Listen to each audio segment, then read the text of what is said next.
Kwalin nan yanzu bari mu buɗe shi mu ga me da me a cikin kwalin. Kana buɗewa ba abin da zaka fara gani sai wannan. Assalamu alaikum warahmatullahi ta'ala wa barakatuh. Barkamu da sake saduwa ku a cikin wannan bidiyon. Kamar yadda kuke gani, wannan sabon wayar kamfanin Oneplus ne mai suna 10 Pro. Yanzu zamu je kai tsaye don mu buɗe kwalin. In muka yanka da muka koma can muka yanka, kana daga kwalin sama, abin da zaka fara gani kwalin wannan kwalin ne.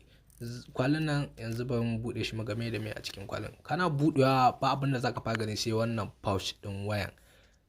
In kana so zaka iya sa wayan, kuma baka so zaka iya je shi ka sa wanda ranka ya ma. Sa'annan sai ita kuma wannan dan kwalin shi ma yanzu zamu je kai tsaye don mu buɗe mu ga me a ciki. Wannan wasu yan karamin bayani ne akan waya. Ya kamata a ce ka samu lokaci kai ma ka karanta su duka. Sa'annan sai kuma USB da take zuwa da shi.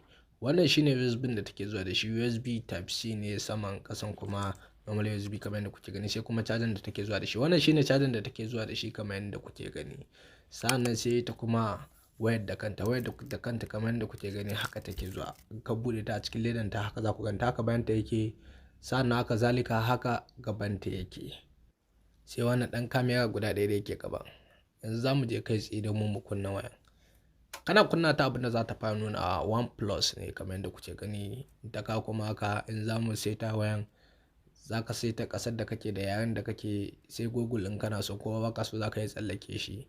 Tana kawowa abin da za ta fara nuna ma home screen ne kamar haka. Anan muka kawo ƙarshen unboxing. Yanzu kuma zamu shiga cikin review.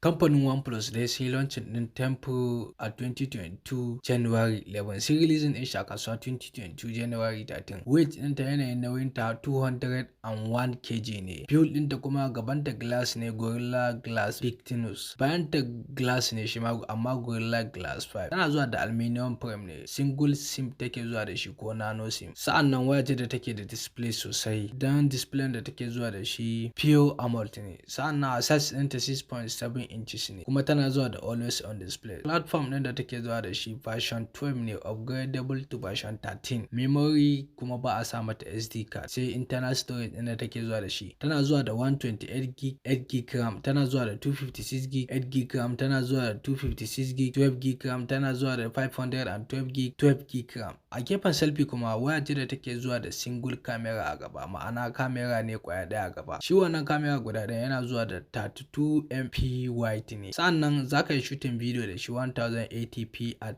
30 fps. Waya ce da take zuwa da loudspeaker. Speaker serious speaker ne. Sannan waya ce da bata zuwa da 3.5mm jack, bata zuwa da shi. A features din da kuma waya ce da take zuwa da sensor fingerprint, under display optical. A gefen battery kuma waya ce da take zuwa da 5000 mAh. Kaloli kuma tana zuwa da kaloli ne guda uku. Na farko volcanic black color. A color na biyu kuma da take zuwa da shi, tana zuwa da emerald forest ne. Na ukun kuma fanta white color. Sannan a gefen main camera waya ce da take zuwa da triple camera a baya, ma'ana kamera guda uku a baya. Na farko yana zuwa da 48MP white ne, na biyun kuma yana zuwa da 8MP telephoto, na ukun kuma yana zuwa da 50MP ultra wide. A gefen video kuma zaka yi shooting 8K at 24 fps, na biyun kuma zaka yi shooting 4K at 30 at 60 at 120 fps, na uku kuma zaka yi shooting 1080p at 30 at 60 at 240 fps. Da anan muka kawo ƙarshen unboxing da review na wayan Oneplus 10 Pro. Kada ku manta ku danna mana alamar subscribe, sannan ku taba mana alamar ƙararrawa domin da zarar mun ɗora sababbin bidiyo YouTube suke sanar da ku. Mun gode.